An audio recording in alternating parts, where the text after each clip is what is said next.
Hey everyone, and welcome back to my channel. Welcome to my channel if you're new. Hi, I'm Amand. Today we are going to talk about some oracle decks. If you haven't seen my previous video, I talked about tarot decks that I feel like would fit the whole autumn, Halloween, Samhain vibe. So if that is your jam and you like these kind of videos, then keep on watching. We'll get into the decks that I feel like would fit. I kind of tried to keep it, yeah, they're all mass market, so you should be able to get all of them. And yeah, are they going to fit 100%? No, but I feel like they might apply to everybody's tastes. So yeah, let's get into the video. I don't want to make this one overly long or, you know, too in depth, just to show you some decks that I feel like would work with this time of year. I feel like I should start with the honourable mentions first, to be honest with you, because I feel like a lot of people are either going to work with these or they're going to avoid them like the plague. So let me know which side you are on. But the first one I definitely want to suggest is the Seasons of the Witch Samhain Oracle. It is definitely one of my favourite ones. I also am working currently with the Mabon one. I just didn't want to show it because I feel like, you know, you all know the series at this stage. I talked about it a lot. And just a quick honourable mention, just to quickly show you, in case you're new to decks and you don't have this, this is a whole series that follows all the seasons of the witch. Basically, it's self-explanatory. And yeah, you could totally work with this one all month. It's not something that you have to leave just for Samhain. And I just wanted to give that an honourable mention because I feel like it should be mentioned all the same. And the second honourable mention is the Halloween Oracle by Stacey DeMarco. Now, you either love or hate this deck, okay? I feel like it's just one or the other, to be honest. And, okay, well, that was just plain rude. Could you not? Thank you. So, this is quite glossy. I know this is a much older deck. I'm sure there's probably other Halloween decks that are out now that I need to have a look at and maybe pick up. But this is kind of like an OG one, I suppose. So if you want to go more nostalgic and back in the day of when Tarot Tube was first kind of starting out, everybody and their mother was suggesting this deck. That, yeah, this is just a lovely, it's a simple one. It just is, but I just wanted to mention it all the same because maybe some people haven't heard of it. Maybe you're new and you don't know anything about this deck. So yeah, I know, I'm sorry going a bit quick through this, but you get the idea of it. It's a nice deck. I like it. Okay, so let's start with a deck that I feel like fits more the autumn vibes, but it's not so much hinging on like Halloween or, you know, that spooky kind of vibes. I don't think any of the decks here do. They hinge more on autumn vibes, but you could definitely tie them in. I don't, apart from the Halloween and the Samhain deck, I don't have any other decks that I feel like would fit Halloween. I think there is a new one out. I don't know. I must look because I've been really busy and I haven't had a chance to look at new decks as such, which is a good thing for my bank account. But it is the Herbal Astrology Oracle. I've talked about this quite a lot on my channel here. I really love this. I love working with this all year round, but I definitely feel like it has a very autumn vibe. So maybe you're not into that Halloween, the whole commercial side. I don't blame you. It shouldn't be so commercialized. I really wish people understood more of the meaning of Halloween and stuff like that, but it definitely has more an autumn vibe. Of course, you have the whole herb aspect, and then you also have the astrological side. I had to think there for a minute as well. But I really do feel like if you're looking for kind of more an autumn cozy deck to kind of cuddle up with and stuff, this would be, I feel, especially for beginners, a fantastic deck because yes, you can use the guidebook, but you don't have to. Say maybe you just want to take the deck and go, then you absolutely can.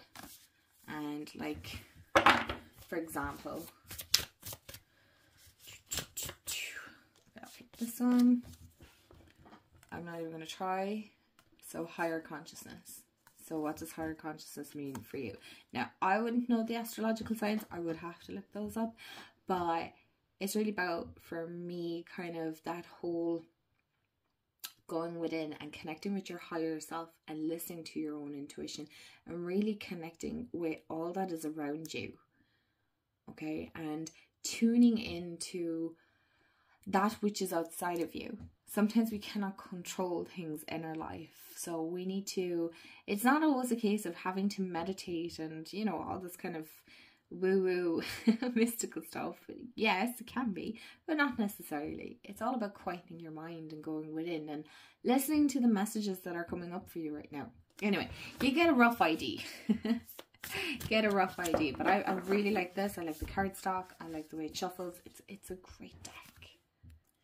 Okay, the next one, maybe not everyone's going to agree. It definitely doesn't have an autumn vibe, but I'm going somewhere with this, okay? And it is the Ancient Stones Oracle by Rebecca Campbell. Now, you know I love her decks. I have all of them.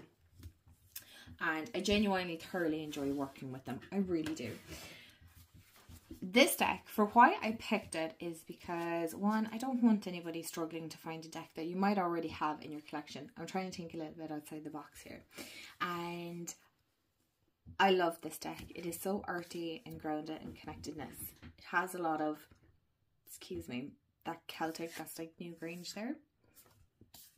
Celtic aspect, ancestral feel nearly. Okay, so when we think of ancient stones, we also think of ancestors, and our ancestors from many thousands, maybe thousands of years ago, and connecting them with that energy.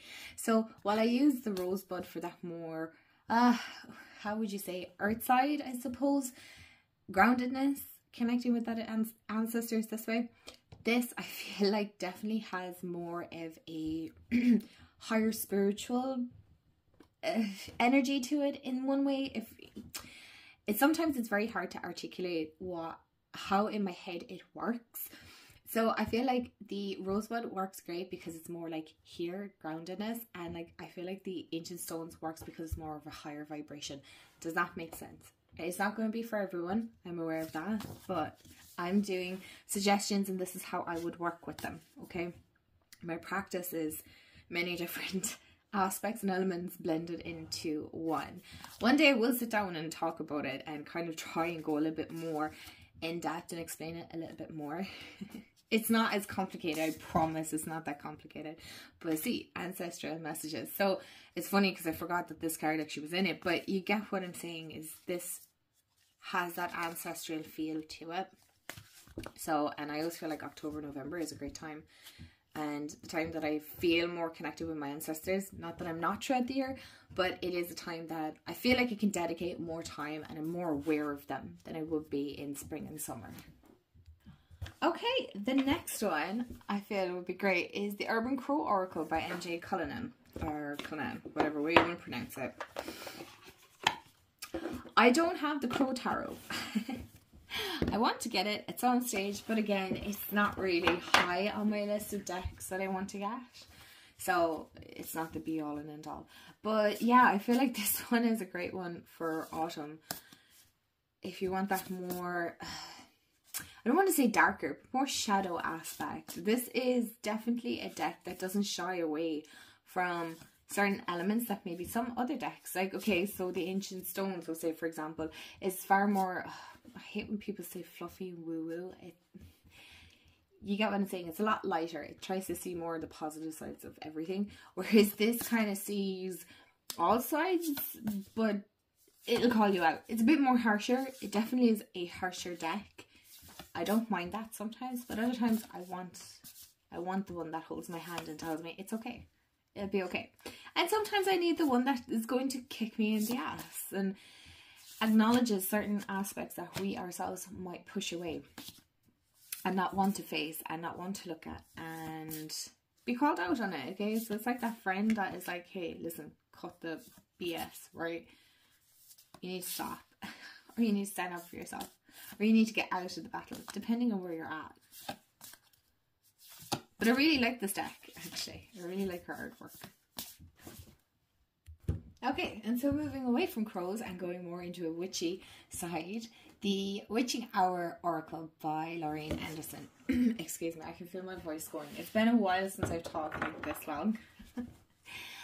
I always have mixed feelings about this deck. I really do love it, but I feel sometimes when I'm reading with it, it doesn't 100% resonate. Now, in saying that, it doesn't mean it's a bad deck. It just might mean the time that I was working with it just wasn't resonating. I don't particularly care for the edges on this. It's yellow. It's like a funny yellow. Anyway, that's not the point. That doesn't affect, right? The backs and the edges do not affect how the cards work or how they read. But it's, I suppose in one way, it's a little bit modern, excuse me, or more modern than what I would normally pick. But at the same time, there's a lot of cards in this, like Moonwater, that I particularly like Mud and Moss, Stagnation.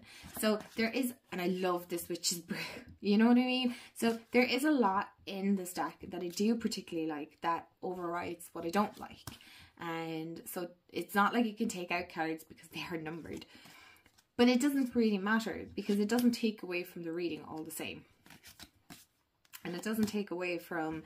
It is hinging on a little bit more modern than I would particularly like. I kind of like a more older feel to the deck, or not so... I don't even want to say cartoony because some of these cards aren't cartoony. But anyway, I've gone off tangent and yeah. Like High Priestess, leadership. So while I like what it means, I'm not particularly gone on the artwork. But again, it doesn't take from the reading. It doesn't mean it's a bad deck. By no means. So, like the elements. Again, I feel like it's maybe too modern for me. Maybe too cartoony. It's not even, yeah, maybe it's too cartoony as well, you know?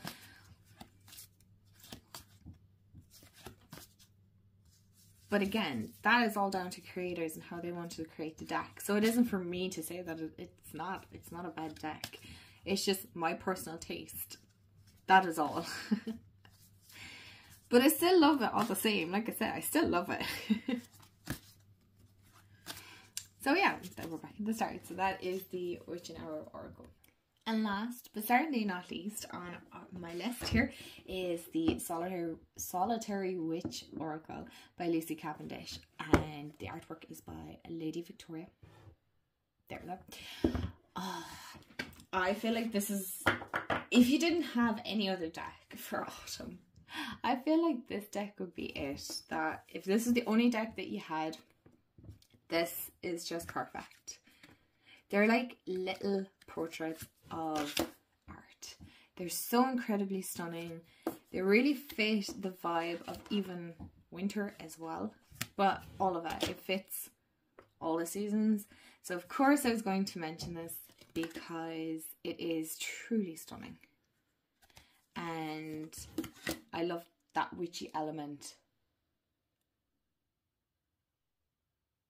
Oh, I thought I heard something. That witchy element that is around October, and really that inner work that we do.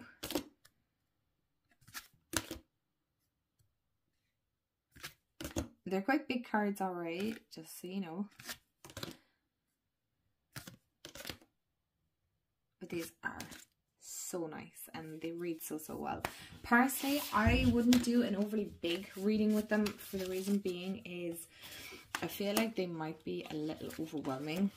I feel like on their own they're just enough.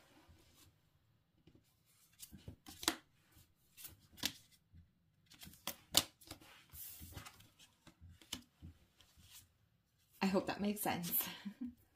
So, my lovelies, I want to say thank you so much for hanging out and watching some of the Oracle decks that I feel like would fit autumn, spooky season, whatever you call it, Samhain, whatever you celebrate or however you approach this month.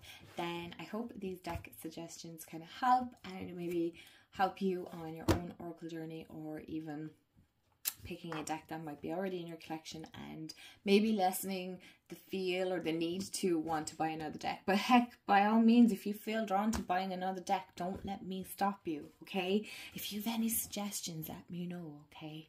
It'll be our secret. Anyway, thank you so much for hanging out with me. I genuinely had so much fun. I have the biggest smile on my face. It's so good to be recording again. And I am sending you so much love wherever you are in the world. And I hope to see you all in the next video.